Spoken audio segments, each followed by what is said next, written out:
Hello students, अभी हम start करें हमारा चैप्टर नंबर 6 जिसका नाम क्या है वर्क एनर्जी एंड पावर। तो इनका जो बेसिक है वो अपन ऑलरेडी पढ़ चुके हैं क्लास नंबर 9th में। अब अपन इनको यहाँ पे डिटेल पढ़ेंगे किसके लिए, क्लास 11th के लिए। सबसे पहले हम बात कर रहे हैं किसकी, वर्क की, फिर एनर्जी और फिर पावर।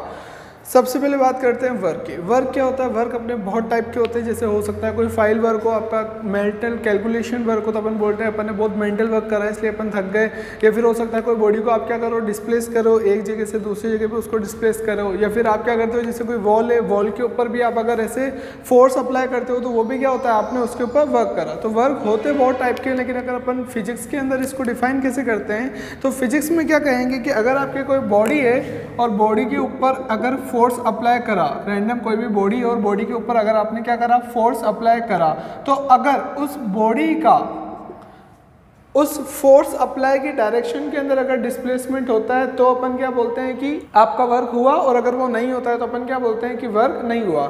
तो फिजिक्स के अंदर वर्क की डेफिनेशन क्या हो जाती है कि it is the product of force and displacement in the direction of force।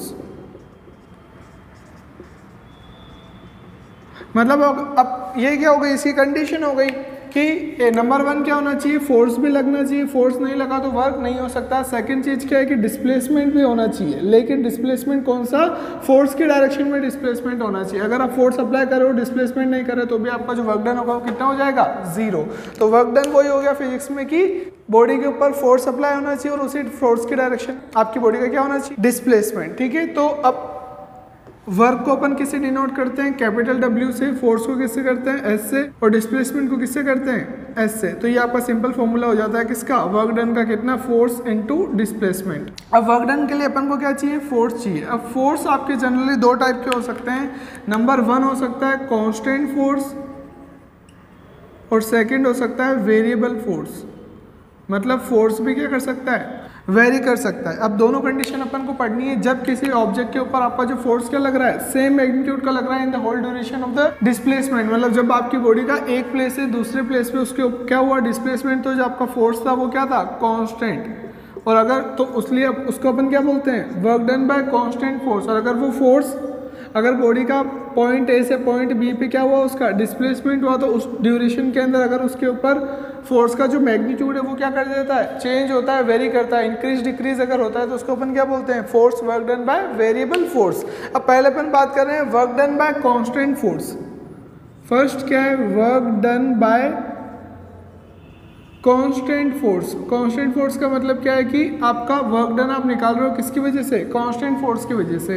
इसमें 2 कंडीशन होती है। फर्स्ट कंडीशन क्या है कि आपका ये ऑब्जेक्ट है, ऑब्जेक्ट के ऊपर आपने फोर्स लगाया और उस ऑब्जेक्ट का क्या हुआ, मोशन हुआ कौन सी डायरेक्शन में, फोर्स की डायरेक्शन में। लेट से वो जो है वो कितना है, S। फोर्स कितना लगा, F। तो आपका जो वर्क डन होता है, वर्क डन कितना हो जाता है, F इंटू S। ये अभी अपन ने बात कर ली। और यही बात यहाँ पे कि ये क्या हो गया, कांस्टेंट फोर्स है। लेकिन अगर मैं बोलूँ सेकंड कंडीशन क्या होती है, ये condition A, condition B। Second condition क्या होती है कि ये आपका ऑब्जेक्ट है, ठीक है, और इसके ऊपर जो फोर्स लग रहा है वो एक एंगल पे लग रहा है हॉरिजॉन्टल से।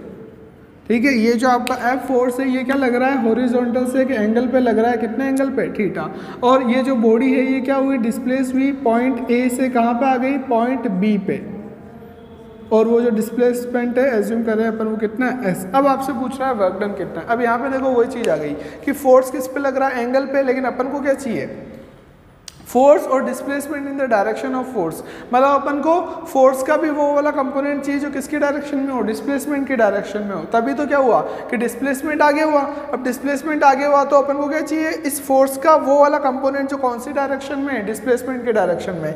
क्या करेंगे अपन, फोर्स कौन सी क्वांटिटी होती है अपन को पता है, वेक्टर क्वांटिटी होती है, क्योंकि इसके पास मैग्नीट्यूड के साथ में क्या है, डायरेक्शन। तो अब ये जो फोर्स है इसके कौन सा कंपोनेंट मेरे को चाहिए, वो वाला जो कौन सी डायरेक्शन में, डिस्प्लेसमेंट की डायरेक्शन में। अब किसी वेक्टर के अपन 2 कंपोनेंट कर सकते हैं, उसको क्या बोलते हैं अपन, resolution of forces. Rectangular components कौन कौन से होते हैं, रेक्टेंगुलर कंपोनेंट्स, एक तो क्या होगा हॉरिजॉन्टल और एक क्या होगा वर्टिकल। हॉरिजॉन्टल कंपोनेंट और एक वर्टिकल। हॉरिजॉन्टल के साथ इसका एंगल बन रहा है तो ये जो कंपोनेंट होगा हॉरिजॉन्टल ये कितना हो जाएगा, F cos थीटा। और ये जो वर्टिकल है ये कितना हो जाएगा एफ साइन थीटा। तो अगर मैं वर्क डन की डेफिनेशन यहाँ पे फुलफिल करता हूँ तो वर्क डन कितना हो जाएगा मेरा फोर्स। अब फोर्स कौन सा है जो डिस्प्लेसमेंट की डायरेक्शन में है, डिस्प्लेसमेंट की डायरेक्शन में फोर्स कौन सा है एफ कोस थीटा। क्यों? क्योंकि ये एफ कोस थीटा क्या कर रहा है हॉरिजॉन्टल लग रहा है पैरेलल टू द सरफेस, मतलब ये एफ कोस थीटा जो है यही क्या कर रहा है इस ऑब्जेक्ट को ए पॉइंट से कहाँ लेके गया बी पॉइंट पे, जबकि ये एफ साइन थीटा तो कहाँ लग रहा है अपवर्ड लग रहा है, मतलब मोशन की डायरेक्शन के डिस्प्लेसमेंट की डायरेक्शन के परपेंडिकुलर। तो इसका कोई भी रोल नहीं है क्या करवाने में, इसका डिस्प्लेसमेंट करवाने में। तो डिस्प्लेसमेंट ओनली फोर्स का कौन सा कंपोनेंट करवा रहा है एफ कोस थीटा। तो यहाँ पे आपका फॉर्मूला कितना निकल जाएगा एफ कोस थीटा, ये तो क्या हो गया फोर्स और मल्टीप्लाई बाय उसका डिस्प्लेसमेंट। क्या लिख सकते हैं इसको F S cos theta A B cos theta. क्या यहाँ पे एक फॉर्मूला लग रहा है, क्या ये आपके स्केलर प्रोडक्ट का फॉर्मूला है, तो इसको अपन और क्या लिख सकते हैं F vector dot S vector. ये कितना आ गया आपका वर्क डन। और ये जो इक्वेशन है ये कौन सी इक्वेशन है आपकी स्केलर प्रोडक्ट की। इसका मतलब कि आपका जो फोर्स है वो भी क्या है वेक्टर क्वांटिटी, डिस्प्लेसमेंट भी क्या है वेक्टर क्वांटिटी, लेकिन जो आपका वर्क डन होता है वो कौन सी क्वांटिटी होती है स्केलर क्वांटिटी। क्यों? क्योंकि फोर्स अपन हमेशा कौन सी डायरेक्शन का लेंगे जो डिस्प्लेसमेंट की डायरेक्शन में है। इस चीज को आपको बहुत अच्छे से क्लियर कर देना है माइंड में। फोर्स ओनली कौन सा लेना है जो डिस्प्लेसमेंट की डायरेक्शन में, और अगर फोर्स किसी एंगल पे लग रहा है तो अपन क्या करते हैं वो जो एंगल होता है उसका कौन सा कंपोनेंट आ जाता है कॉस कंपोनेंट आ जाता है। ठीक है, अब अपन क्या करते हैं डिफरेंट टाइप ऑफ नेचर देखते हैं किसके वर्क डन के। तो जो वर्क डन है वो है कौन सी क्वांटिटी स्केलर क्वांटिटी, लेकिन फिर भी इसके क्या होते हैं नेचर होते हैं वर्क डन के, किसकी वजह से आपका जो एंगल होता है वर्क डन के फॉर्मूले में एफ डी कोस थीटा, वो जो कोस थीटा होता है उस वजह से आपके क्या होता है डिफरेंट नेचर होते हैं। अब वो नेचर कैसे होते हैं, कितने आपके टाइप्स हो गए इसके नेचर के। फर्स्ट होता है positive work, second negative work और थर्ड होता है जीरो वर्क। कैसे अपन इस चीज़ को समझ सकते हैं, फर्स्ट अपन देखते हैं पॉजिटिव वर्क। पॉजिटिव वर्क का मतलब क्या है कि आपका जो फोर्स लग रहा है, लेट से आपका जो फोर्स लग रहा है वो कौन सी डायरेक्शन में लग रहा है डिस्प्लेसमेंट की डायरेक्शन में लग रहा है। तो ये ये आपका फोर्स हो गया, इसका एक कंपोनेंट होगा ए, अगर एंगल थीटा है तो ये कितना हो जाएगा एफ कोस थीटा, और इधर इसका क्या होगा डिस्प्लेसमेंट एस। तो अपन क्या बोल देते हैं कि एफ इक्वल टू क्या हो गया, तो अपन क्या बोलते हैं कि वर्क डन क्या हो गया एफ एस कोस थीटा। अब अगर फोर्स या फिर फोर्स का कंपोनेंट दोनों किसकी डायरेक्शन में डिस्प्लेसमेंट की डायरेक्शन में, तो उस केस में आपका जो वर्क डन होगा वो वर्क डन क्या हो जाएगा पॉजिटिव। इसके एग्जांपल कौन कौन से, एक बार इसके एग्जांपल ढंग से देखो। फर्स्ट क्या है, when a body falls freely work done by gravity. इसका मतलब क्या है, ये आपके ग्राउंड है, ठीक है, ये आपकी कोई ऑब्जेक्ट वो अगर नीचे आ रहा है फ्रीली, जैसे मार्कर है, मार्कर को अगर मैंने छोड़ दिया तो वो कहाँ आएगा नीचे। क्यों? क्योंकि उसके ऊपर ग्रेविटी क्या कर रही है फोर्स लगा रही है, ग्रेविटेशनल फोर्स लग रहा है कहाँ डाउनवर्ड। अब ग्रेविटेशनल फोर्स हमेशा कहाँ लगता है डाउनवर्ड, बहुत ढंग से सुनना आगे भी वापस काम आएगा। ये ग्रेविटेशनल फोर्स हमेशा कहाँ लगता है डाउनवर्ड। अगर मैं किसी बॉडी को क्या करता हूँ छोड़ता हूँ तो ऑटोमेटिक आ जाएगी नीचे, क्योंकि उसके ऊपर ग्रेविटेशनल फोर्स लग रहा है कहाँ डाउनवर्ड। अब ग्रेविटेशनल फोर्स का लग रहा है डाउनवर्ड, कौन सा ग्रेविटेशनल फोर्स, और बॉडी ऊपर से नीचे जा रही है, मतलब उसका जो डिस्प्लेसमेंट है एस वो भी क्या है डाउनवर्ड, मतलब दोनों की डायरेक्शन क्या है सेम। अब फोर्स की डायरेक्शन सेम है किसके डिस्प्लेसमेंट का, तो इसको अपन क्या बोलेंगे पॉजिटिव वर्क। या तो फोर्स या फिर फोर्स का कंपोनेंट अगर किसकी डायरेक्शन में होता है डिस्प्लेसमेंट की, तो अपन क्या बोलते हैं उसको पॉजिटिव वर्क। ये फर्स्ट एग्जांपल। सेकंड एग्जांपल देखो, हॉर्स पुलिंग ए कार्ट, मतलब ये आपका क्या है ग्राउंड है, ग्राउंड के ऊपर ये आपकी एक कार्ट है, ठीक है, और इसको आपका क्या कर रहा है हॉर्स जो है वो क्या कर रहा है इसको पुल कर रहा है। पुल का कर रहा है फॉरवर्ड डायरेक्शन में। अब वो जो हॉर्स है उसको पुल भी फॉरवर्ड डायरेक्शन में कर रहा है, और जो कार्ट का मोशन है वो भी कौन सी डायरेक्शन में हो रहा है फॉरवर्ड में। तो दोनों की डायरेक्शन क्या हो जाती है सेम। तो इस केस में भी अपन क्या बोलते हैं कि आपका जो हॉर्स पुलिंग है कार्ट वाला जो फोर्स है, मतलब जो हॉर्स फोर्स लगा रहा है किसके ऊपर कार्ट के ऊपर, वो भी क्या हो जाएगा पॉजिटिव। नेक्स्ट अपन एग्जाम्पल देखते हैं, when spring is stretched. Spring is stretched का क्या मतलब है कि ये आपकी एक वॉल ले लो, यहाँ से आपकी एक स्प्रिंग अटैच है, ठीक है, इस अदर एंड के ऊपर अगर मैं क्या करता हूँ फोर्स लगाता हूँ, ठीक है, तो अब ये स्प्रिंग क्या ऑटोमेटिक क्या हो जाएगी स्ट्रेच हो जाएगी। तो ये स्प्रिंग जो है वो स्ट्रेच हो जाएगी, ये स्प्रिंग स्ट्रेच हो गई और यहाँ तक पहुँच गई।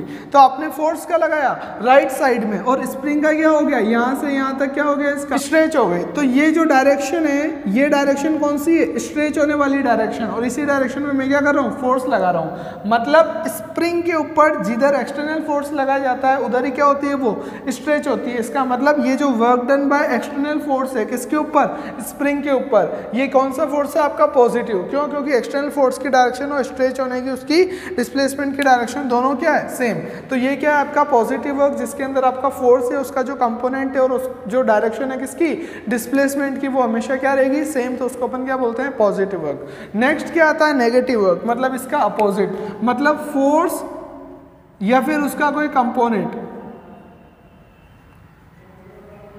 उसकी जो डायरेक्शन है वो डायरेक्शन किसके अपोजिट है आपके डिस्प्लेसमेंट के अपोजिट डायरेक्शन है। मतलब फोर्स और डिस्प्लेसमेंट दोनों की डायरेक्शन एक दूसरे क्या है अपोजिट। ऐसा भी होता है क्या, बिल्कुल अभी अपन एग्जांपल से समझेंगे।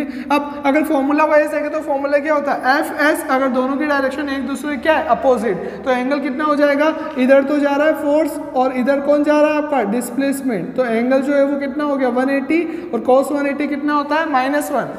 ठीक है, तो इस वजह से फॉर्मूला वाइज क्या हो जाता है वो वर्क डन कितना हो जाता है नेगेटिव। अब अपन एग्जांपल वाइज देखते हैं तब अपन को ये चीज़ बहुत अच्छे से क्लियर होगी। नेगेटिव वर्क के अंदर बहुत ढंग से देखना, work done by friction force, इसका क्या मतलब है कि अगर ये आपकी कोई बॉडी है, अगर मैं इसके ऊपर क्या करता हूँ एक्सटर्नल फोर्स अप्लाई करता हूँ तो इधर ऑब्वियसली बात है इधर ही क्या होगा इसका डिस्प्लेसमेंट। लेकिन अब किसी बॉडी के ऊपर जब एक्सटर्नल फोर्स अप्लाई करा जाता है तो जो एक उसके ऊपर फ्रिक्शन फोर्स लगता है कौन सी डायरेक्शन में अपोजिट डायरेक्शन में।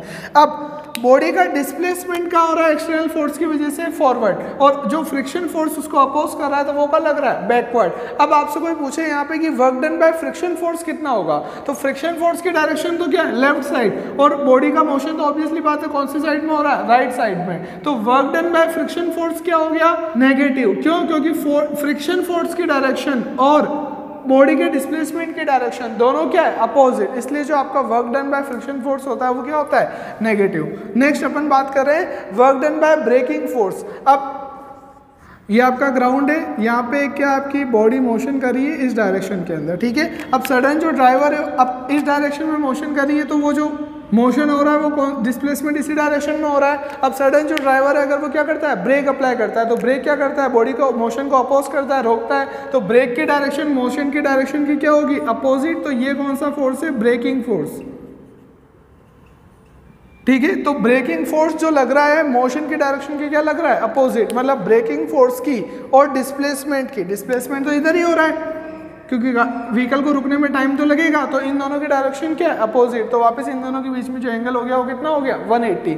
इसका मतलब जब भी ब्रेकिंग फोर्स का वर्क डन होगा वो हमेशा क्या होगा negative work done. Next when a body is lifted then work done by gravitational force. इसका मतलब क्या है, अब एक बॉडी है ये आपका ग्राउंड, एक बॉडी अभी यहाँ रखी हुई है, अगर उसको लिफ्ट करा जाता है मतलब आप क्या करते हैं उसके ऊपर एक्सटर्नल फोर्स लगाते हैं उसको लिफ्ट करने के लिए। तो जब वो बॉडी लिफ्ट हो जाती है तो आप उसके ऊपर क्या कर रहे हो एक्सटर्नल फोर्स लगा रहे हो। अब एक्सटर्नल फोर्स लगा रहे हो ऊपर और बॉडी का डिस्प्लेसमेंट भी क्या हो रहा है ऊपर, लेकिन ग्रेविटी हमेशा कहाँ एक्ट करती है डाउनवर्ड की तरफ। एक्सटर्नल फोर्स का लग रहा है ऊपर लेकिन ग्रेविटी हमेशा कहाँ एक्ट करती है डाउनवर्ड की तरफ। तो यहाँ पे अगर कोई पूछे कि work done by external force क्या होगा तो वो तो क्या होगा पॉजिटिव, क्योंकि एक्सटर्नल फोर्स का लग रहा है ऊपर, डिस्प्लेसमेंट का हो रहा है ऊपर, तो work done by external force क्या होगा पॉजिटिव। लेकिन अगर यहाँ पे अगर कोई आपसे पूछे कि work done by gravitational force कितना होगा तो ग्रेविटी हमेशा का एक्ट लगाती है डाउनवर्ड, तो ग्रेविटेशनल फोर्स का लग रहा है डाउनवर्ड लेकिन डिस्प्लेसमेंट का हो रहा है ऊपर। अब ये डायरेक्शन है किसकी ग्रेविटेशनल फोर्स की और ये डायरेक्शन है किसकी डिस्प्लेसमेंट की, दोनों के बीच में एंगल कितना हो गया 180। मतलब work done by gravitational force भी क्या हो जाएगा आपका नेगेटिव, मतलब नेगेटिव वर्क। नेक्स्ट हम देखते हैं नेक्स्ट एग्जांपल क्या है, मैंने positive charge move towards another positive charge. तो यहाँ पे मैं एक चार्ज बना रहा हूँ, ये आपका एक पॉजिटिव चार्ज है, ठीक है। अब ये पॉजिटिव चार्ज है और ये एक दूसरा चार्ज है वो भी कौन सा है पॉजिटिव। अब ये दोनों पॉजिटिव है तो एक दूसरे को क्या करेंगे रिपेल। इलेक्ट्रोस्टैटिक फोर्सेस दो सेम चार्जेस एक दूसरे को क्या करते हैं रिपेल, और अनलाइक चार्जेस अपोजिट चार्जेस क्या करते हैं एक दूसरे को अट्रैक्ट। अब अगर दो सेम चार्ज को एक चार्ज रेस्ट पे दूसरे चार्ज को अगर मैं उसके पास में लेके आता हूँ सेम चार्ज को, तो एक दूसरे के ऊपर क्या करेंगे रिपल्शन फोर्स। अब ये एक दूसरे के ऊपर रिपल्शन फोर्स लगा रहे हैं, ये चार्ज ए चार्ज बी के ऊपर फोर्स लगा रहा है रिपल्शन का, क्योंकि दोनों का नेचर क्या है सेम है। लेकिन फिर भी मैं क्या कर रहा हूँ इसको बी से ए की तरफ ला रहा हूँ, तो ये क्या होगा इसके डिस्प्लेसमेंट के डायरेक्शन। अब दोनों के बीच में एंगल कितना बन गया फोर्स और डिस्प्लेसमेंट का 180। मतलब अगर सेम चार्जेस का पास में एक दूसरे के पास में लाता हूँ तो वो जो वर्क डन होता है उन दोनों को पास में लाने का वो वर्क डन कौन सा होता है नेगेटिव वर्क। क्यों, क्योंकि जो रिपल्सिव फोर्स और उसके डिस्प्लेसमेंट दोनों की डायरेक्शन क्या है अपोजिट। तो ये क्या था पॉजिटिव वर्क, ये नेगेटिव वर्क। अब बात करते हैं किसकी जीरो वर्क की। जीरो वर्क की मतलब फिजिक्स के अंदर अब क्या होता है जीरो वर्क की वर्क हुआ ही नहीं। वर्क हुआ ही नहीं है, कंडीशन कब कब पॉसिबल होती है, आप एक बार ये चीज देखो, इसका फॉर्मूला क्या होता है वर्क डन का, एफ एस कोस थीटा, ये क्या है वर्क डन। अब वर्क डन जीरो कब होगा, जब इन तीनों में से कोई ना कोई एक चीज क्या होगी जीरो, या तो आपका फोर्स जीरो, या डिस्प्लेसमेंट जीरो, या फिर ये दोनों जीरो, या फिर कोस थीटा जीरो। सबसे पहले बात करते हैं फोर्स जीरो, मतलब आपने फोर्स लगाया ही नहीं। अब आपने फोर्स लगाया नहीं तो आपको वर्क डन मिलेगा कहाँ से, क्योंकि वर्क डन के लिए क्या रिक्वायरमेंट है, फोर्स। नंबर सेकंड डिस्प्लेसमेंट, अगर डिस्प्लेसमेंट जीरो आता है मतलब ऑब्जेक्ट की इनिशियल और फाइनल पोजीशन क्या हो जाती है सेम, उस केस में भी आपका जो वर्क डन है वो क्या है जीरो। ये कैसे समझ सकते हैं, जैसे आपका बोर्ड है, अब इस बोर्ड के ऊपर लेट से मैंने फोर्स लगाया, देखो मैं पूरा ही टिक गया, तो इसके ऊपर मैंने फोर्स लगाया, तो फिर भी क्या इस बोर्ड का डिस्प्लेसमेंट हुआ क्या, नहीं हुआ। इसका मतलब क्या है, मैं इस बोर्ड के ऊपर फोर्स लगा रहा हूँ लेकिन फिर भी इसका डिस्प्लेसमेंट नहीं हो रहा, मतलब उसका डिस्प्लेसमेंट जीरो है और डिस्प्लेसमेंट जीरो है, तो मैंने इस बोर्ड के ऊपर जो वर्क डन करा वो कितना हो गया जीरो, जबकि मैं फोर्स लगा रहा हूँ लेकिन इसका डिस्प्लेसमेंट नहीं हो रहा। नेक्स्ट क्या है, दोनों ही चीज नहीं कर रहे हो तो वर्क डन कहाँ से मिलेगा, ना तो मैंने इस बोर्ड के ऊपर फोर्स लगाया, देखो मैं दूर खड़ा हूँ, ना तो मैं इसके ऊपर फोर्स लगा रहा हूं, ना इसका डिस्प्लेसमेंट हो रहा है, तब भी उस केस के अंदर भी क्या हो गया वर्क डन जीरो। अब नेक्स्ट क्या होता है cos theta zero. Cos theta zero कब होता है, कोस थीटा एंगल है किस किस के बीच का, फोर्स और डिस्प्लेसमेंट के बीच का। अगर ये एंगल कोस थीटा जीरो मतलब थीटा अगर 90 डिग्री हो जाए तो वर्क डन कितना हो जाएगा जीरो, क्योंकि कोस 90 की वैल्यू कितनी होती है जीरो। अब कोस 90 जीरो होने का मतलब क्या है कि फोर्स और डिस्प्लेसमेंट एक दूसरे क्या है परपेंडिकुलर। इसका मतलब जब भी फोर्स और डिस्प्लेसमेंट एक दूसरे क्या होंगे परपेंडिकुलर होंगे, उस केस में भी आपका जो वर्क डन होगा वो कौन सा होगा जीरो। इसको एग्जांपल से समझो। फर्स्ट एग्जांपल क्या है, work done bye centripetal force. अब जैसे ही ऑब्जेक्ट का मोशन हो रहा है, ठीक है, अब सेंट्रीपिटल फोर्स हमेशा कैसे लगता है टुवर्ड द सेंटर। अब वेलोसिटी की डायरेक्शन किसी पॉइंट पे वेलोसिटी कैसे होती है टेंजेंट, ये आपके टेंजेंट डायरेक्शन किसकी है वेलोसिटी की, मोशन की, डिस्प्लेसमेंट की। तो अब ये डायरेक्शन तो है किसकी फोर्स की, और ये डायरेक्शन है किसकी वेलोसिटी की, मोशन की। तो इन दोनों के बीच में जो एंगल बन गया वो कितना बन गया 90 डिग्री। इसका मतलब सेंट्रीपिटल फोर्स से जो वर्क डन होता है किसमें सर्कुलर मोशन में वो कितना होता है जीरो। क्यों, क्योंकि सेंट्रीपिटल फोर्स और डिस्प्लेसमेंट यहाँ पे एक दूसरे क्या आ रहे हैं परपेंडिकुलर आ रहे हैं, ठीक है। तो work done bye centripetal force हमेशा क्या होता है सर्कुलर मोशन के लिए जीरो। नेक्स्ट बात करते हैं work done by coolie. Work done by coolie कैसे जीरो है, ये आपका ग्राउंड है, ठीक है, और ये आपका एक कुली है, उसने सर के ऊपर कोई लगेज उठा रखा है, ये आपका लगेज है, ठीक है, ये कुली ने सर के ऊपर लगेज को क्या कर रखा है उठा रखा है। अब एज्यूम करो अगर आपको किसी चीज को सर पे होल्ड करना है तो उसको होल्ड करने के लिए आपको फोर्स का लगाना पड़ेगा ऊपर। फिर से सुनो, घर पे करके देख सकते हो आप आराम से। कोई भी ऑब्जेक्ट है, लेट से आप कोई सूटकेस है, अगर सूटकेस को मेरे को सर पे उठाना है और चलना है तो ऑब्वियसली बात है मेरे को उसको उठाना है, मतलब मेरे को फोर्स का लगाना है अपवर्ड। तो कुली को इस सूटकेस के ऊपर लगेज के ऊपर फोर्स का लगाना पड़ रहा है अपवर्ड, और कुली का मोशन का हो रहा होगा एक साइड में मोशन जिधर भी वो चल रहा है, तो लेट से इधर उसका मोशन हो रहा है, मतलब इधर उसका क्या हो रहा है डिस्प्लेसमेंट किसका। अब कुली फोर्स लगा किस पे रहा है सूटकेस पे, कहाँ अपवर्ड फोर्स लगा रहा है, और सूटकेस का मोशन किधर हो रहा है जिधर कुली का मोशन है, और अगर कुली इधर चल रहा है तो ये डायरेक्शन किसकी हो गई मोशन की, डिस्प्लेसमेंट की डायरेक्शन हो गई। अब ये डायरेक्शन तो है फोर्स की और ये डायरेक्शन है किसकी डिस्प्लेसमेंट की। तो दोनों के बीच में एंगल कितना हो गया 90 डिग्री, और cos 90 कितना होता है जीरो। इसका मतलब कुली जो सूटकेस के ऊपर लगेज के ऊपर वर्क डन कर रहा है वो कितना है जीरो। फिर से सुनो मैंने क्या बोला, दोनों के बीच में एंगल कितना हो रहा है 90। क्यों, क्योंकि कुली ऑब्जेक्ट को होल्ड कर रहा है, लगेज को तो फोर्स का लगा रहा है अपवर्ड, जिधर वो चल रहा है वो किसकी डायरेक्शन है उसके डिस्प्लेसमेंट की, सूटकेस की, कुली की, दोनों की। तो उनके बीच में एंगल कितना हो गया 90, और एंगल 90 हो गया तो वर्क डन आपका कितना हो जाएगा जीरो, क्योंकि cos 90 कितना होता है जीरो। इसका मतलब कुली जो उस लगेज के ऊपर फोर्स के ऊपर जो वर्क डन कर रहा है वो वर्क डन कितना हो जाएगा जीरो। नेक्स्ट बात करते हैं work done by tension in pendulum. अब work done by tension in pendulum का मतलब क्या है, ये आपका एक पेंडुलम मैंने लिया जो क्या है, ये आपका क्या है रूफ, ये एक स्ट्रिंग है और उससे आपका ये पेंडुलम अटैच है। अब इसके ऊपर जो टेंशन लगेगी, टेंशन किधर होती है away from the object, string अपनी तरफ पुल करती है, तो ये क्या हो गई टेंशन। अब ये तो लग रही है टेंशन, और इसका जो मोशन हो रहा है वो मोशन कैसा हो रहा है इसका ये इसका मोशन हो रहा है, मतलब अलोंग द टेंजेंट किसी पॉइंट पे निकालना है मेरे को, तो ऑसिलेशन हो रहा है, तो अलोंग द टेंजेंट उसका मोशन हो रहा है। अब ये डायरेक्शन तो किसकी है, टेंशन की, और ये डायरेक्शन किसकी है, उसकी मोशन की। दोनों के बीच में एंगल कितना बन गया, 90। इसका मतलब work done by tension in pendulum भी कितना होता है, 0। क्यों, क्योंकि टेंशन के बीच में और उसके मोशन की डायरेक्शन के बीच में जो एंगल है वो कितना बन रहा है, 90 डिग्री। नेक्स्ट बात करते हैं पुशिंग एन इमूवेबल स्टोन। वो अभी मैंने बात करी कि अगर मैं इस बोर्ड को क्या करता हूँ, पुश करता हूँ, तो फोर्स तो मैं लगा रहा हूं लेकिन इसका डिस्प्लेसमेंट कितना हो रहा है, 0। तो F तो है लेकिन S कितना हो गया, 0। तो उस केस में भी आपका वर्क डन कितना हो जाता है, 0। तो अभी अपन ने क्या पढ़ा, nature of work. Nature of work generally क्या होता है, आपके 3 होते हैं, पॉजिटिव, नेगेटिव और 0। पॉजिटिव कब होता है, जब फोर्स या फिर उसका कोई कंपोनेंट ले सकते हैं, तो फोर्स और डिस्प्लेसमेंट दोनों की डायरेक्शन अगर क्या होती है, सेम, तो वर्क डन क्या हो जाता है, पॉजिटिव। अगर दोनों की डायरेक्शन, फोर्स और डिस्प्लेसमेंट की डायरेक्शन क्या होती है, अपोजिट, तो वर्क डन क्या होता है, नेगेटिव। और फोर्स और डिस्प्लेसमेंट की डायरेक्शन दोनों एक दूसरे क्या होते हैं, परपेंडिकुलर, तो वर्क डन आपका क्या होता है, 0। बस इनमें एक चीज़ है जो आपको कंफ्यूज करती है, वो फिर से एक बार देख लो, मैं आपको फिर बता रहा हूँ। जैसे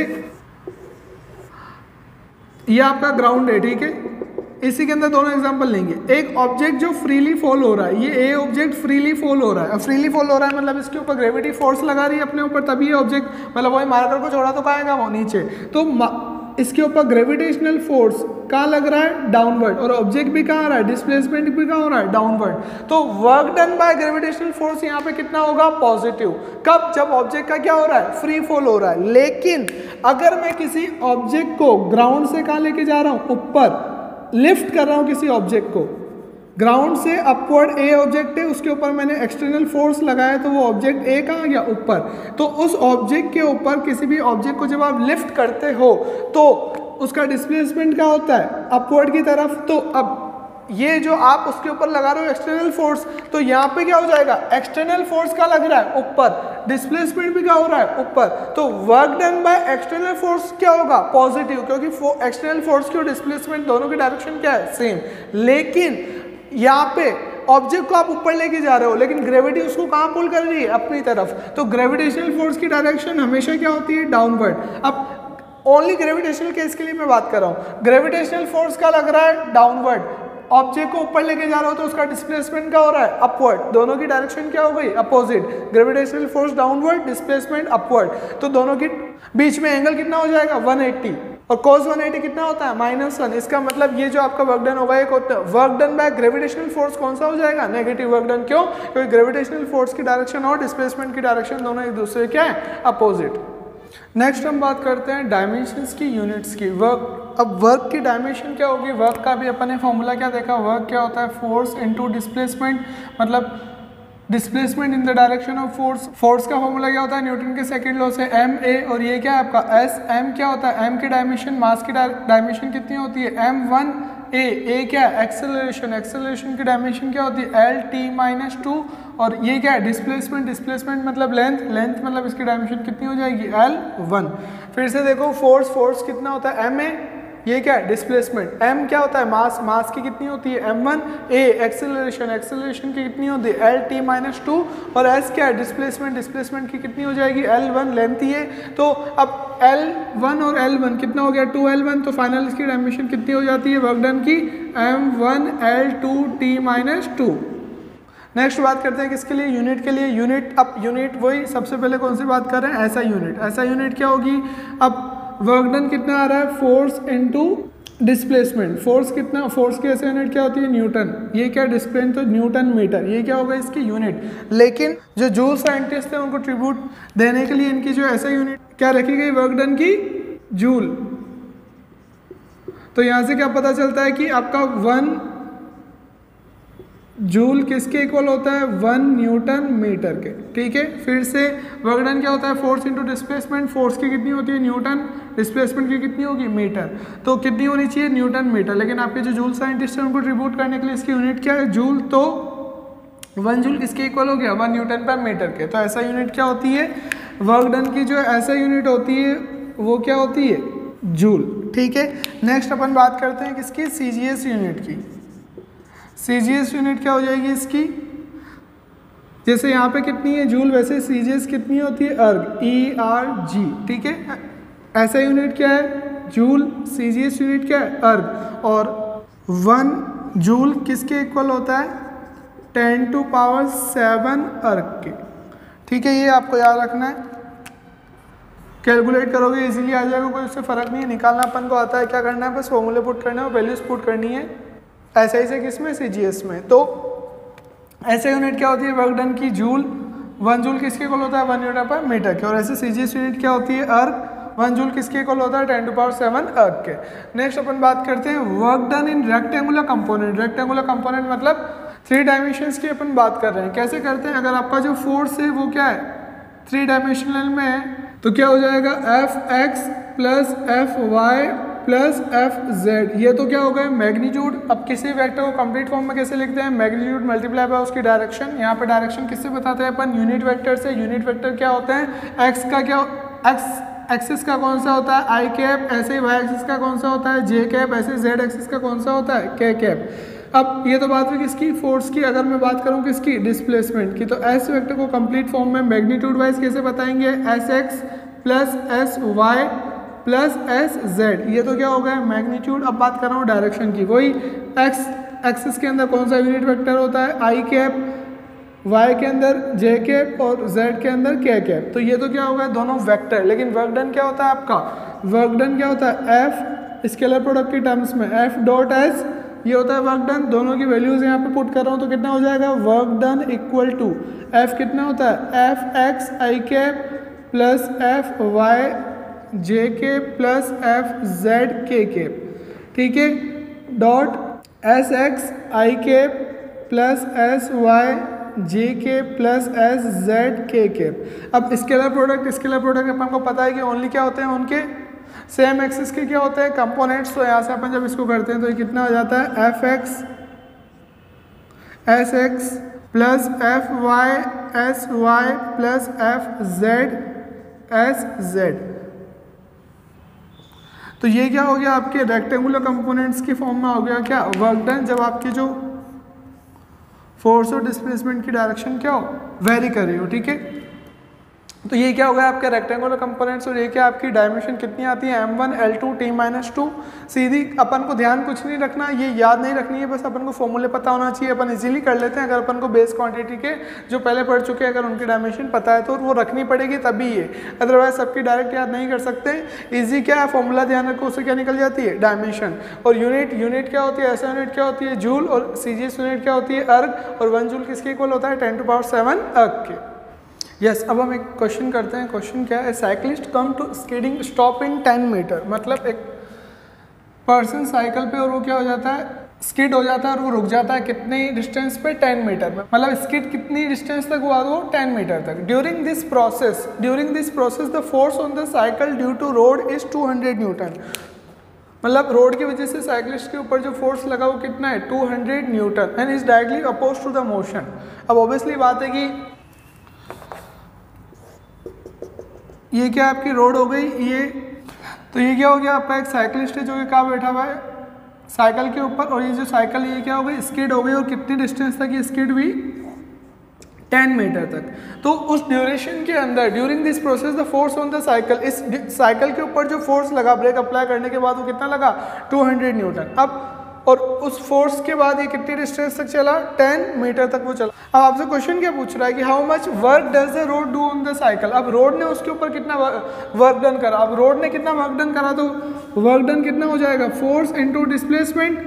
फोर्स कौन सा? जो कौन लगा रहा है? रोड लगा रही है किसके ऊपर? साइकिलिस्ट के ऊपर। क्या बोल रहा है कि during this process the force on the cycle due to road, मतलब रोड कितना फोर्स लगा रही है? 200 न्यूटन। तो फोर्स कितना हो गया? 200 न्यूटन मल्टीप्लाई बाय डिस्प्लेसमेंट कितना है उसका? कितने डिस्टेंस तक लगा? वो 10 मीटर तक। तो ये क्या हो गया आपका? डिस्प्लेसमेंट कितना आ गया? 2000 क्या वर्क डन। लेकिन यूनिट क्या होती है इसकी? जूल। तो रोड ने साइकिलिस्ट के ऊपर कितना वर्क डन करा? 2000 जूल। अब next question, how much work does the cycle do on the road? How much work does the cycle do on the road? Cycle do on का मतलब क्या है? फॉर्मूला क्या हो जाएगा? वही फोर्स इंटू डिस्प्लेसमेंट। फोर्स कौन सा?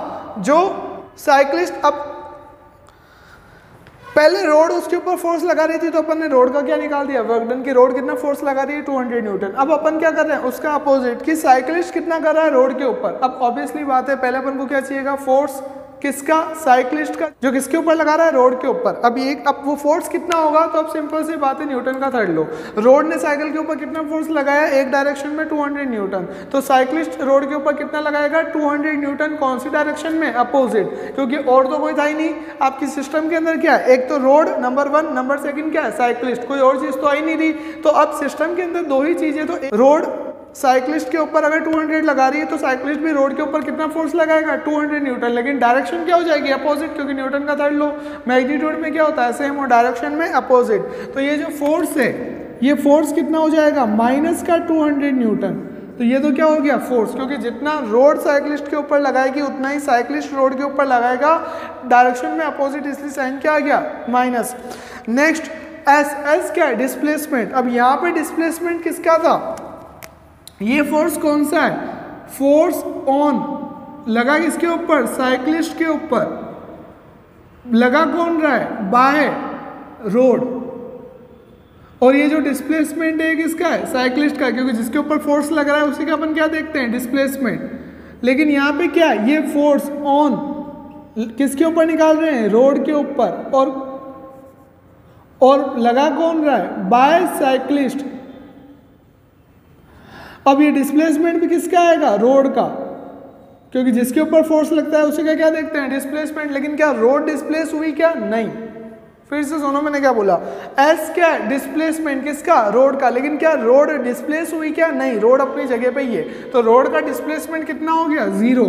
200 माइनस 200 मल्टीप्लाई बाय 0 कितना आएगा? 0। तो यही क्या हो गया? वर्क डन कितना? 0 जूल। ठीक है, तो सिंपल इसमें जो चीज़ हम बनेगी थी वो यही क्या थी कि डिस्प्लेसमेंट किसका? रोड का। कितना हो रहा है? 0, नंबर 1। और नंबर 2 आपका फोर्स कि न्यूटन के थर्ड लॉ से अपन क्या बोलेंगे? रोड जितना साइक्लिस्ट के ऊपर फोर्स लगाएगी उतना ही साइक्लिस्ट रोड के ऊपर लगाएगा, लेकिन डायरेक्शन क्या हो जाएगी उसकी? अपोजिट। तो अभी तक हम क्या पढ़ रहे थे कि work done by constant force. अब हमारा जो नेक्स्ट पार्ट है वो क्या है? Work done by variable force. Variable force का मतलब क्या है कि अगर आपकी किसी एक बॉडी का डिस्प्लेसमेंट हो रहा है एक प्लेस से दूसरे प्लेस पे, तो उसके ऊपर जो फोर्स अप्लाई हो रहा है वो क्या है? कांस्टेंट नहीं है। मतलब वो फोर्स क्या कर रहा है? वेरी कर रहा है। मतलब जो ऑब्जेक्ट का डिस्प्लेसमेंट हुआ एक पॉइंट से दूसरे पॉइंट पे, उस डिस्प्लेसमेंट के बीच में जो आपका फोर्स है वो क्या है? कांस्टेंट नहीं है। फोर्स क्या कर रहा है? वेरी। तो उस वेरिंग फोर्स की वजह से जो वर्क डन होता है उसको अपन क्या बोलते हैं? Work done by variable force. अब सिर्फ डिस्टेंस के साथ में आपका फोर्स वेरी कब करता है? तो कब करता है इसका सबसे बेस्ट एग्जांपल अपन ले सकते हैं किसका? स्प्रिंग का। कैसे? इसको देखना, ये मेरी क्या एक स्प्रिंग है, ठीक है, ये ग्राउंड के ऊपर एक स्प्रिंग है। अब इस स्प्रिंग के ऊपर अगर मैं क्या करता हूँ? एक्सटर्नल फोर्स अप्लाई करता हूँ, तो इनिशियली मैं क्या देखता हूँ कि किसी भी स्प्रिंग को मेरे को क्या करने के लिए, लेट से ये क्या स्प्रिंग, अब इनिशियली मैं क्या देखता हूँ कि इस स्प्रिंग को मेरे को क्या करने के लिए, स्ट्रेच करने के लिए जो फोर्स लगाना पड़ रहा है कम लगाना पड़ रहा है। अब मैं उसको स्ट्रेच करने के लिए फोर्स लगा रहा हूँ और वो क्या हो रही है? स्ट्रेच हो रही है, मतलब उसका क्या हो रहा है? डिस्प्लेसमेंट भी हो रहा है। लेकिन मैं क्या देखता हूँ कि जैसे जैसे मैं स्प्रिंग को क्या करता हूँ, लेट से मैंने इसको यहाँ से यहाँ तक स्ट्रेच कर दिया, खींच दिया, तो जो फोर्स लगाना पड़ा वो कम था, लेकिन जैसे जैसे मैं उसको स्ट्रेच ज़्यादा कर रहा हूँ वैसे वैसे जो फोर्स लगाना पड़ रहा है वो क्या हो रहा है? ज़्यादा।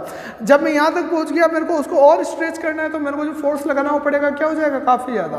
खुद ने कभी ना कभी करा होगा, आपने करके देखा होगा कि स्प्रिंग को जब इनिशियली खींचते हैं तब क्या लगाना पड़ता है? फोर्स कम और बाद में ज़्यादा। इसको प्रैक्टिकली और क्या समझ सकते हैं? जो आपका रबर वगैरह होता है, रबर आपका जो इरेजर वाला रबर नहीं बोल रहा मैं, वो सिंपल जो पैकिंग्स के ऊपर लगता है उस वाले रबर की मैं बात कर रहा हूँ। उस रबर को भी आप क्या करोगे? जब उसको सिंपल, अब ये जनरली मान लो कि यहाँ मैंने रबर होल्ड कर रखा है, अब अगर मैं उसको स्ट्रेच करना चालू कर रहा हूँ तो इनिशियली फोर्स ज़्यादा नहीं है, लेकिन जैसे जैसे मैं उसको ज़्यादा स्ट्रेच करता हूँ तो जो फोर्स होता है वो क्या होता जाता है? ज़्यादा होता जाता है। मतलब ओवर द डिस्टेंस, जितने डिस्टेंस तक मैंने उसको क्या करा? स्ट्रेच, और डिस्टेंस के अंदर जो फोर्स लग रहा है वो उसका मैग्नीट्यूड क्या हो रहा है? ज़्यादा। मतलब फोर्स क्या कर रहा है? वेरी कर रहा है, चेंज हो रहा है। अब फोर्स अगर वेरी कर रहा है तो अब उससे जो वर्क डन मैं कर रहा हूँ उसको स्ट्रेच करने के लिए वो क्या हो जाएगा? मेरा work done by variable force. अब अभी तक तो अपन ने क्या करा था? Work done by constant force, तो सिंपल उसको मल्टीप्लाई करके क्या कर दिया अपन ने कि work done equal to F dot S, तो इजीली मल्टीप्लाई करके मेरे को क्या मिल गया? मेरा आंसर किसका? वर्क डन का। लेकिन अगर फोर्स अगर वेरी कर रहा है तो मैं उस चीज़ को कैसे कैलकुलेट करूंगा, तो वो आपको समझना है। सबसे पहले अपन बात कर रहे हैं यहाँ पे एक बार work done by constant force के अंदर अपन क्या करते थे? अगर मैं ग्राफ बनाता हूँ किसका? कांस्टेंट फोर्स का और डिस्प्लेसमेंट का, तब मैं क्या देखता हूँ कि लेट से मेरा ये जो ऑब्जेक्ट है इसके ऊपर मैंने फोर्स कितना लगाया 5 न्यूटन और इसका डिस्प्लेसमेंट लेट से हुआ 10 मीटर तक मैंने उसके ऊपर फोर्स लगाया, तो मैंने वर्क डन कितना करा। अगर ये आपका फोर्स है कितना 1 2 3 4 5 फोर्स किसमें न्यूटन में, और ये क्या मेरा डिस्प्लेसमेंट 2 4 6 8 10 12। तो मैंने क्या करा फोर्स लगाया, कितना फोर्स लगाया मैंने 5 न्यूटन का फोर्स लगाया, कितने डिस्टेंस तक 10 मीटर तक। तो 2 मीटर लगाने में भी कितना था 5, 4 मीटर लाने में भी कितना फोर्स था 5, 6 में भी कितना फोर्स था 5, 8 में भी कितना फोर्स था 5 और 10 में भी कितना फोर्स था 5। मतलब जो मेरा फोर्स का मैग्नीट्यूड है वो क्या है कांस्टेंट है। तो ये क्या बन गया मेरा ग्राफ, किस किस के बीच में, फोर्स के बीच में और डिस्प्लेसमेंट के बीच में। लेकिन मैं क्या देखता हूं कि जो मेरा फोर्स है in the whole duration of the displacement वो क्या है कांस्टेंट। तो ग्राफ की लाइन कैसी है स्ट्रेट लाइन। अब अगर मैं यहाँ पे एरिया निकालता हूं कि इस ग्राफ का एरिया कितना होगा, तो ग्राफ में 3 साइड तो कंप्लीट है। अब यहाँ से मैंने एक रैंडम डैश लाइन बना के क्या डाल दिया परपेंडिकुलर, तो ये मेरी 4 साइड हो गई ABCD। तो इसका जो एरिया है ये क्या बन रहा है रेक्टेंगल। तो रेक्टेंगल का एरिया कितना होता है लेंथ इंटू विड्थ। लेंथ कितनी है इसकी AB, विड्थ कितनी है AD, AB कितना है 10 और विड्थ कितनी है इसकी 5। तो कितना हो गया ये 50। मतलब एरिया मेरे को क्या मिला 50। लेकिन ये AB जो था ये था क्या A से B क्या था डिस्प्लेसमेंट और AD क्या था A से D था क्या फोर्स। इसका मतलब मैंने यहाँ पे जो मल्टीप्लाई करा ये मल्टीप्लाई किस किस का करा फोर्स का और डिस्प्लेसमेंट का, और फोर्स का और डिस्प्लेसमेंट का मल्टीप्लिकेशन क्या होता है वर्क डन। इसका मतलब ये जो इन दोनों को मल्टीप्लाई करने पे क्या मिलना चाहिए वर्क डन, और मिला कितना मेरे को 50। ये 50 क्या मिला एरिया किसका FS ग्राफ का, और ये 50 क्या है मेरा वर्क डन।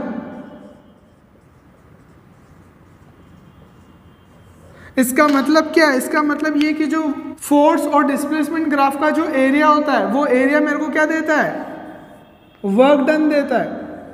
फिर से सुनो, फोर्स और डिस्प्लेसमेंट इनका एक ग्राफ बना, उसका मैंने एरिया निकाला। लेकिन एरिया निकाला मतलब मैंने किसको मल्टीप्लाई करा फोर्स को डिस्प्लेसमेंट से, और फोर्स का डिस्प्लेसमेंट से जो मल्टीप्लिकेशन होता है वो क्या होता है वर्क डन। इसका मतलब फोर्स डिस्प्लेसमेंट ग्राफ का जो एरिया होता है वो एरिया मेरे को क्या देता है वर्क डन देता है। मतलब अगर मैं अपने फोर्स और डिस्प्लेसमेंट ग्राफ का क्या निकाल देता हूँ एरिया निकाल देता हूँ, तो मेरे को क्या निकल जाएगा उस फोर्स का वर्क डन। पर अपन बात किसकी कर रहे हैं वेरिएबल फोर्स की। अब यहाँ पे तो आपका जो फोर्स था वो क्या था कांस्टेंट था कि ये फोर्स का मैग्नीट्यूड कांस्टेंट है। लेकिन अगर मैं बोलूँ कि फोर्स का मैग्नीट्यूड कांस्टेंट नहीं है, फोर्स क्या कर रहा है वेरी कर रहा है, और उसका जब मैं ग्राफ बना रहा हूँ तो ग्राफ बन रहा है मेरा कुछ ऐसा। अब यहाँ पे देखो आपका जो फोर्स है वो कंटिन्यू क्या कर रहा है वेरी कर रहा है। ये यहाँ से जो इसके डिस्प्लेसमेंट हुआ ये क्या है डिस्प्लेसमेंट, ये क्या है फोर्स।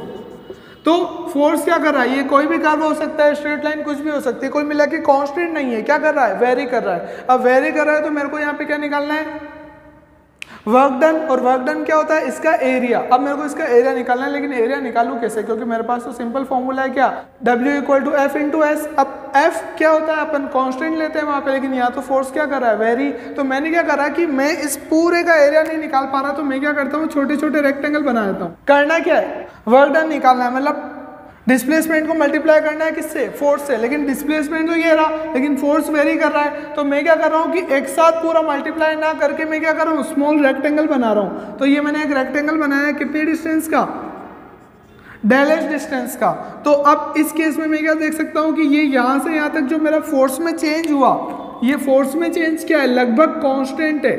तो ये जो चेंज है ये लगभग क्या है बहुत कम, और बहुत कम है तो मैं क्या बोल सकता हूँ कि ये A से B पॉइंट तक जो मेरा डिस्प्लेसमेंट मैंने लिया कितना ∇h, उस ∇h के अंदर मेरा जो फोर्स है अप्रोक्स में उसको क्या मान सकता हूँ कांस्टेंट ओनली उतने तक। तो अगर मैं यहाँ पे इस छोटे से रेक्टेंगल का ये AB और इसका मैं नाम रख दिया CD, तो ये छोटे से रेक्टेंगल कौन सा ABCD, ये जो आपका रेक्टेंगल है अगर आप इसका एरिया निकालोगे आपको क्या मिल जाएगा स्मॉल वर्क डन। तो स्मॉल वर्क डन कितना मिल गया DW = F ∇S।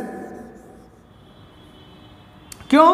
क्योंकि उस डेल एस डिस्प्लेसमेंट के अंदर अपन क्या बोल सकते हैं कि आपका जो फोर्स है वो अप्रोक्स क्या है, कांस्टेंट। तो आपको क्या मिल गया, आपका work done, approx work done किसका, उस एरिया का। ऐसे अगर मैं क्या करता हूँ, बहुत सारे रेक्टेंगल ले लेता हूँ और उन सब का अगर एरिया कैलकुलेट करता हूँ तो मेरे को क्या मिल जाएगा, अगर मैं सबमिशन कर देता हूँ किसका, ये जो डिस्प्लेसमेंट का इनिशियल पॉइंट है उसको मैंने बोल दिया एस आई, और डिस्प्लेसमेंट का जो फाइनल पॉइंट है उसको मैंने बोल दिया एस एफ। तो एस आई से लेके एस एफ तक अगर मैं क्या कर दिया, सबमिशन किसका, फोर्सेस का, उन सब डिस्प्लेसमेंट के लिए, तो मेरे को क्या मिल जाएगा, अप्रोक्स वर्क डन मिल जाएगा। फिर से सुनो मैंने क्या लिखा, अप्रोक्स वर्क डन जो होगा वो किसके इक्वल हो जाएगा, submission of force into del S, किसके लिए, एस आई से एस एफ के लिए। मतलब आप क्या कर रहे हो, ये छोटे छोटे रेक्टेंगल बना के क्या कर रहे हो, उन सब का एरिया क्या कर रहे हो, काउंट। लेकिन एक प्रॉब्लम है क्या, कि जो आप रेक्टेंगल बना रहे हो तो रेक्टेंगल पे क्या होता है, दो अपोजिट साइड एक दूसरे क्या होने चाहिए, पैरेलल। अब ये साइड तो एक दूसरे के पैरेलल है, लेकिन ये जो साइड है ये इसके पैरेलल नहीं है, क्योंकि ये कहाँ जा रहा है, थोड़ा ऊपर, और अपन उसको क्या मान रहे हैं, फ्लैट। मतलब ये वाला एरिया काउंट नहीं हुआ। ऐसे ही हर रेक्टेंगल के अंदर जो एक एरिया होगा वो काउंट आपका नहीं होगा। इसका मतलब जो आपको वर्क डन मिलेगा इन रेक्टेंगल्स को ऐड करने पे, वो जो वर्क डन मिलेगा वो क्या होगा, एग्जैक्ट नहीं होगा। क्या करेगा वो, वेरी। कब, जब मैं रेक्टेंगल लेता हूं किसके, स्मॉल डिस्टेंसेस के। लेकिन ये जो आपने डिस्टेंस ली, अगर आप इसको क्या कर दो, डिफरेंशियल जितनी कम कर दो, मतलब ये डिस्टेंस अगर कितनी हो, डिफरेंशियल छोटी हो। डिफरेंशियल छोटी का मतलब क्या होता है, टेंस टू जीरो। तो अगर मैं ये जो डेल एस ले रहे हैं, अगर मैं इस डेल एस को कितना कर दूं, टेंस टू जीरो कर दूं, और उसके बाद कितने रेक्टेंगल बन जाएंगे। अब आपने क्या करा कि ये जो रेक्टेंगल आप ले रहे हो उसकी साइड कितनी कर दी, डिफरेंशियल स्मॉल। डिफरेंशियल स्मॉल कर दी तो नंबर ऑफ रेक्टेंगल जो बनेंगे जिनका सबमिशन करना पड़ेगा वो कितने हो जाएंगे, इनफाइनाइट। और उनका अगर अपन क्या करते हैं, टोटल एडिशन करते हैं, तो अपन को क्या मिल जाएगा, कंप्लीट वर्क डन एग्जैक्ट। क्यों? क्योंकि डिफरेंशियल लेंथ का जब आप क्या करते हो, ये साइड लेते हो, तो फोर्स जो होगा 100% उसके अंदर क्या होगा, कांस्टेंट। क्योंकि आपने जो आपकी साइड है डिस्प्लेसमेंट की वो क्या ली, बिल्कुल डिफरेंशियल कम। और वो अगर डिफरेंशियल कम है तो उसके अंदर फोर्स आपका चेंज नहीं हो सकता, क्योंकि आपने साइड कितनी ली, डिफरेंशियल। तो इसको अगर मैं डिफरेंशियल की टर्म्स में लिखूं तो वो कितनी हो जाएगी, work done will be equal to limit del S tends to zero, submission of S I to S F, F del S. अगर मैं ये कर देता हूं तो मेरे को क्या मिल जाएगा, वर्क डन। और लिमिट जब अपन पुट कर देते हैं सबमिशन को, तो वही अपनी चीज जो होती है उसी को अपन क्या बोलते हैं, इंटीग्रेशन। इसका मतलब मैं यहाँ पे क्या कर रहा हूं कि डिफरेंट नंबर ऑफ रेक्टेंगल्स का मैं क्या कर रहा हूं, इंटीग्रेशन। जबकि जो डिस्टेंस वाली साइड है वो कितनी है, डिफरेंशियल स्मॉल है। तो ये इक्वेशन आपकी कैसे लिख सकते हैं कि W equal to integration of S I to S F F dot D S.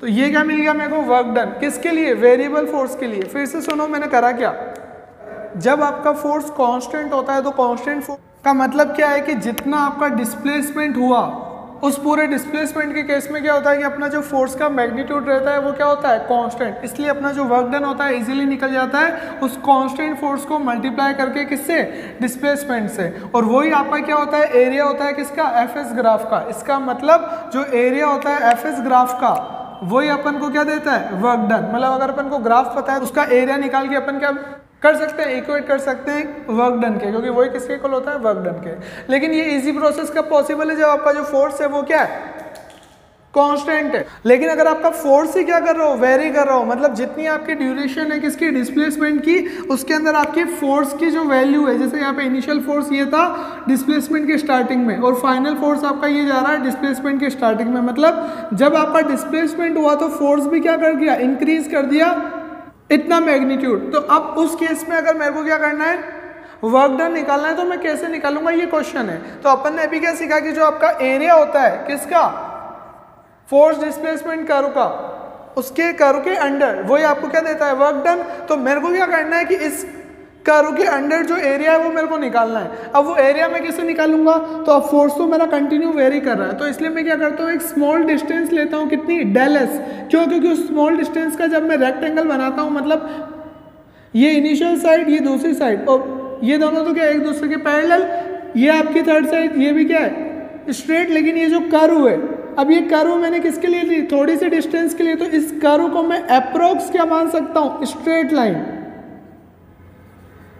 ठीक है। और उस स्ट्रेट लाइन का मतलब क्या है कि उस स्मॉल डिस्टेंस के लिए आपका फोर्स क्या है, कांस्टेंट। तो उस स्मॉल डिस्टेंस के लिए अगर फोर्स कांस्टेंट है तो स्मॉल डिस्टेंस का जो रेक्टेंगल का एरिया होगा वो मेरे को क्या दे देगा, स्मॉल वर्क डन दे देगा।